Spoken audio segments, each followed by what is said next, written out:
now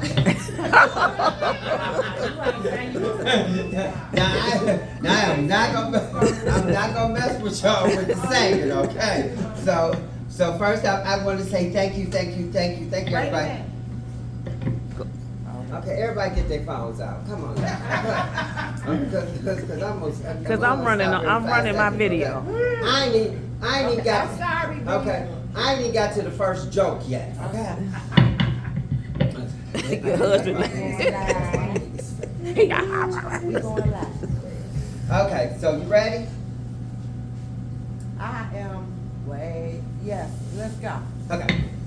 Okay. Thank you, everyone. Thank y'all for my 60th birthday. Yes. I am so excited to be back here. The only problem is me turning 60, it ain't a big deal out here. When I was in Salt Lake City with all the white people, I'm telling you, 60 looked good on me, okay? They used to be like, oh my God, you look good, what you done? I'm like, honey, I married me a white man. And I'm gonna tell you, I got the best white man ever, don't I, baby? Yeah. Yes, he does everything I tell him to do. Okay. I don't think I could do any better. Okay, stand up, show him your outfit. I put that on you. You can tell he got a black wife. So the funny thing is, when we first met, I stood him up 8 times. Okay, seriously, 8 times I stood him up. He just kept calling, and I said, okay, I'll meet you here. And as soon as he get there, I just called him and said, oh, I'm sorry, I can't show. And he would call me and say, oh, I understand, I'm sorry, maybe we could do it again. I said, if that was a brother, he would kick my ass. You know what I'm saying? Especially after the 3rd time he showed up at a restaurant and I ain't come. So then I finally went out with him, and he treated me better than anyone on this earth. And I am so happy that I actually went out with him, because on the 2nd date, he brought a briefcase with all his financial records in it. W-2s and everything. I'm like, what the fuck? And he was like, I can take care of you. I'm showing you that I can take care of you. So I'm looking through the financial stuff, you know, okay, because I was looking. And the waiter came up and said, can I take your order? I said, I do. Okay. and so that's all to show you. White men do shit different, okay? I'm telling you, they do, okay? A black man, he go to the store, he gonna open his wallet sideways, okay? And this man, he just put out all his financial records and said, look at this here, okay?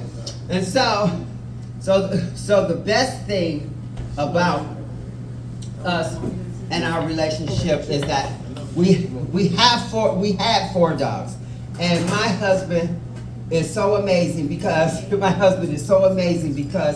he loves my dogs as much as I do. Could you just imagine him walking these dogs? Let me tell you the names of the dogs. This is how he walked my dogs. Mascara, she's a miniature schnauzer. Contour, she's a chihuahua. That's Foundation over there, waving her. And then we have eyeshadow at home. So just imagine him walking up the street talking, come here, Mascara, come here, Contour. It was so funny because he was in a dog park. And all the women was up under him just laughing and geeking. And I said, no, they ain't. You know what I'm saying? So I went out there, I said, we changing the name of these dogs. That's Bruiser, that's Killer, that's Get the Fuck Away from Here. And it was so funny because William, he's different. Okay, he is. I'm just not just him being white. he's just different. Okay, for real. And he's able to deal with all my madness, and baby, do I have madness. So when we got married, I promised him, I said, every day you can have a different woman. He said, really? I said, yes. So every day I change my wig and I come out. And for some reason, he keep asking for that blonde bitch. I don't know. I forgot what I did with that blonde bitch out. But he keep on asking for that blind bitch. I said, I'm throwing that bitch away. Because he want her.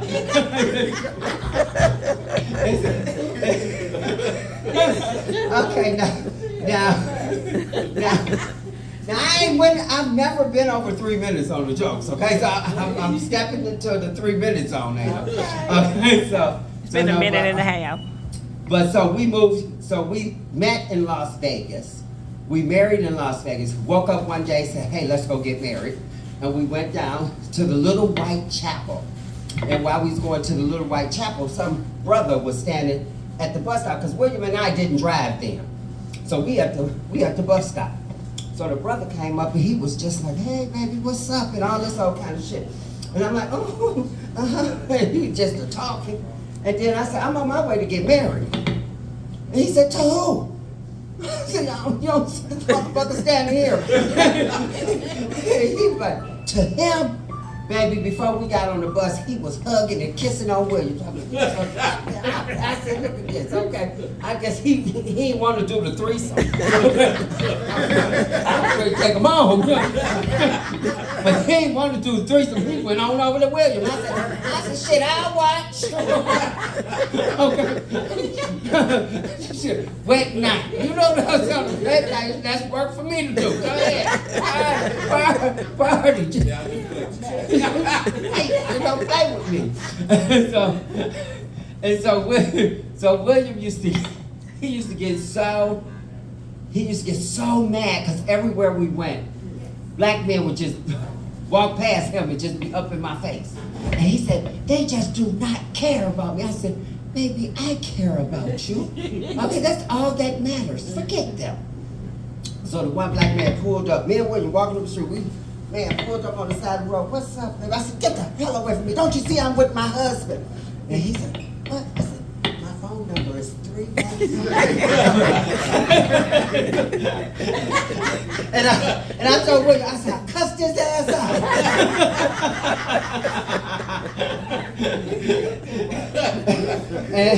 and later on that night, I picked a fight and had to take a walk.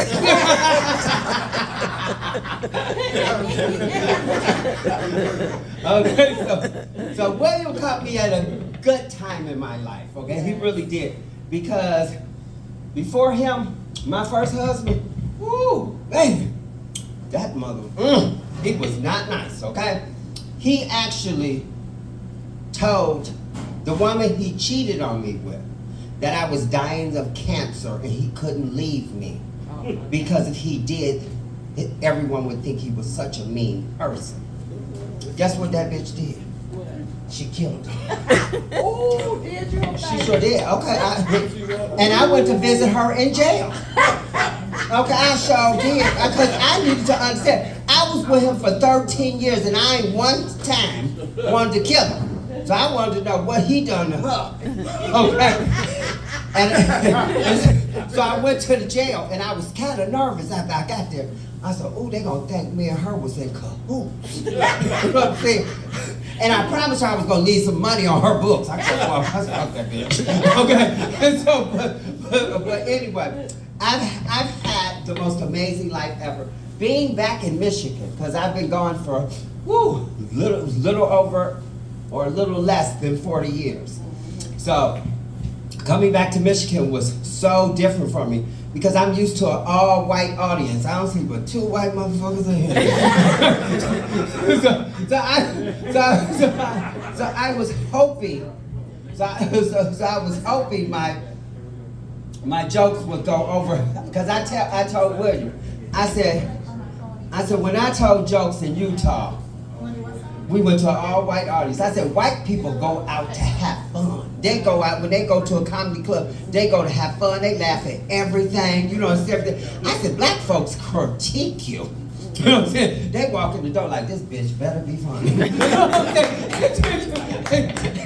And that's hard to live on. White folks just be like, yes. And I be like, oh my God. I was fabulous in Salt Lake City. I told William as well, I said, baby, when we get here, you have to understand, the people aren't like they are in Salt Lake City. Salt Lake City is nothing but Mormons. So when they come out of their houses, they know that the other Mormons are looking at them. So they're so nice to you. They are honey, baby, sugar, cooker. You know what I'm saying? They're just so really nice to you. And they probably go in the house and talk about you like a dog. But I prefer that than here in Michigan where they keep it real. Right. I said, William, if somebody come to you and say, I'm about to keep it real, tell them, no, thank you. Okay? Because keeping it real, they're going to tell you everything you don't like about yourself, okay? So I told him, be ready for that. And if you're ever in a confrontation, just say, I'm wrong. Put your head down and keep on walking, okay? Because they ain't going to be jumping on my baby, okay? Because he would tell you. We got on the bus in Vegas, and this girl got on the bus, and she was pushing and getting on, and William was moving her way. Then she got to talking to him, get your white ass out the way, and the bus ain't nothing but black folks on the bus. And they slightly uproared. I'm sitting there, and she going off on him. And I sat there for a good minute, and the other people told me, yeah, oh, red, all this old stuff. Then I stood up. And I said, excuse me.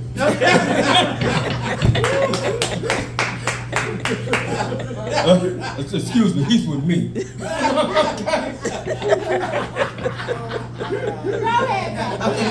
Let me soften my voice back up. Range it off, range it off.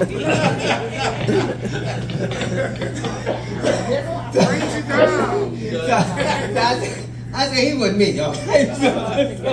So it was so funny, because then I started to cuss her butt out, you know what I'm saying? And everybody on the bus, guess whose side they end up on? Man, okay? We kicked off the bus at the next stop. Don't play with me, okay? I said, honey, please, but that white man, I'll kill you, okay? Don't play with me.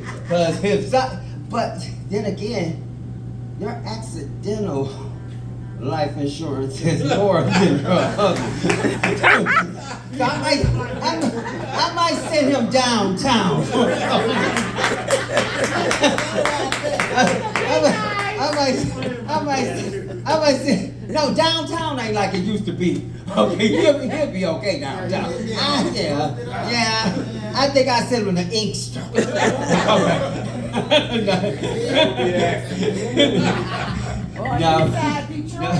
No, but my baby, he's amazing. And if y'all notice, that's the only person I talk about. It's William. Because I am so happy. I turned 60 today, people. Can you? Whoop, whoop.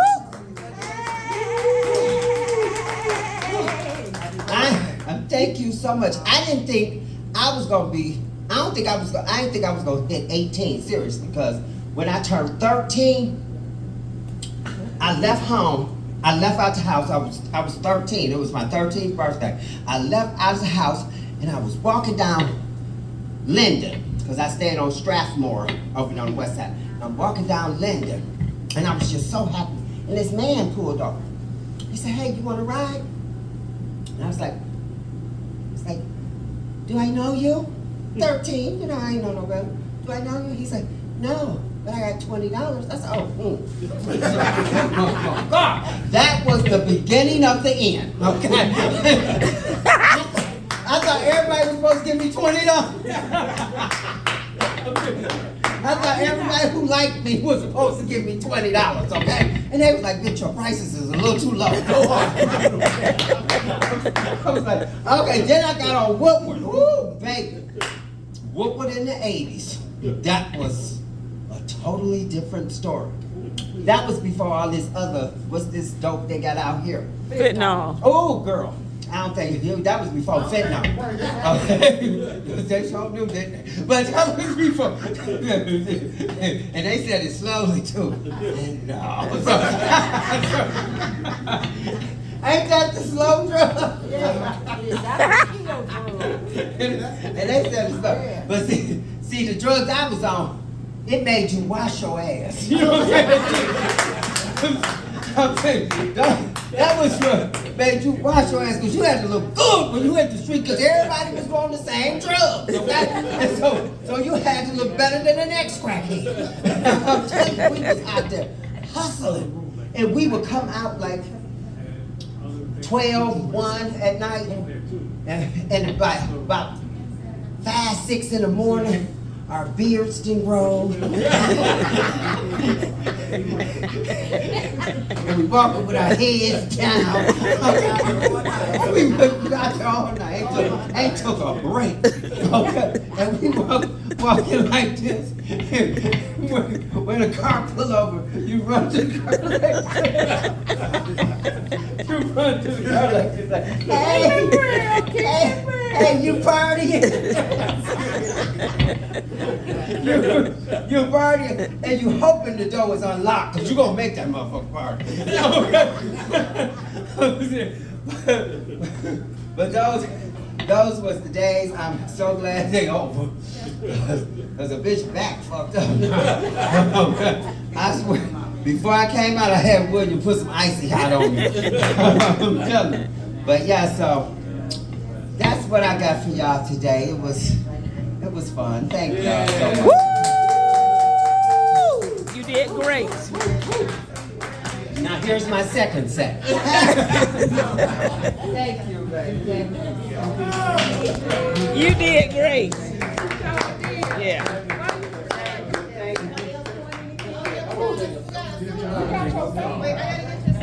You got the track. Oh, say, you gonna say? Oh, I need to go back to go back to the video then, huh? Did the words come up there? I think that I cut it off. I didn't cut it off. How you stop it? Okay, oh.